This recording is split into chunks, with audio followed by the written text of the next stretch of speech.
Alors, je vais vous parler aujourd'hui de relations qui, parfois, de liens qui sont très forts après ou avant le mariage et qui peuvent empêcher quelqu'un d'évoluer. Parlons d'Élise.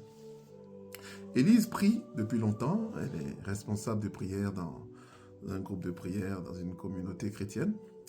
Et Élise a des enfants, elle est venue, elle s'est mariée, bon, elle n'est malheureusement plus avec le père de ses enfants. Et Élise sent que sa vie est ralentie, qu'il y a des choses qui ne passent pas bien dans sa vie, des choses qui semblent étranges dans sa vie.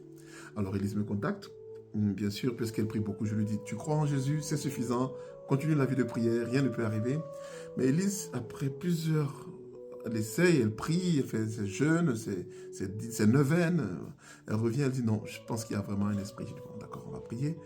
J'appelle donc une sœur à qui elle a confiance et nous nous mettons en prière. Il se trouve que le mari d'Élise, chrétien, avait, avait déjà décidé, il était certes chrétien, mais il appartenait à un groupe occulte, disons, voilà, pas ésotérique, mais occulte, vraiment, très connu d'ailleurs de la place. Et bon, il se présente dans le corps, bien sûr, puisqu'il est incarné, puisque c'est lui qui a fait tout un travail spirituel pour l'empêcher de réussir, ben, son esprit est présent. Ben, on passe à l'interrogatoire. Hein? Alors, qu'est-ce que tu veux? Pourquoi tu fatigues Élise? Ben écoute, je l'ai fait venir ici, je me suis occupé d'elle. Alors moi, je me suis promis que si elle se sépare de moi, elle ne va jamais réussir. Donc voilà, il a porté une malédiction. Alors, il a des enfants avec elle.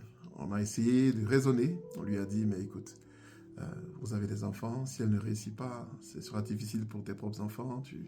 Ah, mais lui, il s'en fout. Lui, sa promesse, elle est faite. Lui, son désir, il est accompli. C'est qu'elle ne réussisse pas, point final.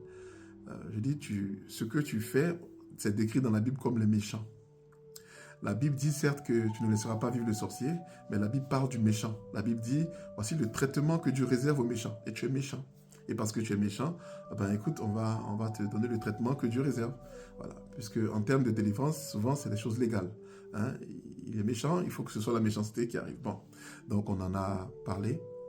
Et voilà, avant de le faire sortir, on a dû lui amener tout ce que la Bible donnait aux méchants, tout ce que la Bible promettait aux méchants.